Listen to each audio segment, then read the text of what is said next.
Assange en pays de Sarrebourg revient sur le devant de l'actualité d'une façon étonnante. Le corps découvert serait celui d'un jeune homme porté disparu en août 2022 à Val-et-Châtillon, près de Barcahara. Valentin Piovesan et Robin Doulez.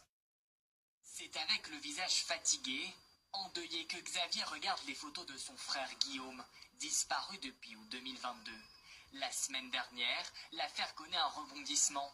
Son ADN est identifié sur un corps retrouvé dans une malle en décembre dernier dans cette maison de Gondrexen-Jean-Moselle. On s'y attendait pas du tout avec la famille. On attendait qu'il revienne par lui-même. Voilà.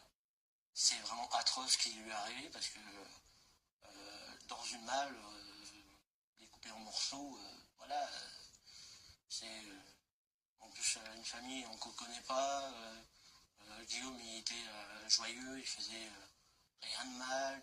Nous l'avions rencontré en janvier dernier lors d'une énième recherche dans les rues de Strasbourg. Sur les réseaux sociaux, il avait lancé de nombreux appels pour tenter de retrouver Guillaume. Aujourd'hui, Xavier ne comprend pas pourquoi la disparition de son frère cadet n'a pas été prise au sérieux. J'ai fait mon enquête de mon côté plus que les gendarmes, parce que moi je me suis démené même si j'avais un boulot.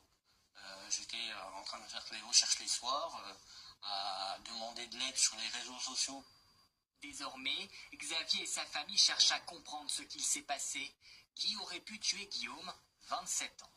Où il a surpris quelqu'un, où il était pas au bon endroit, voilà.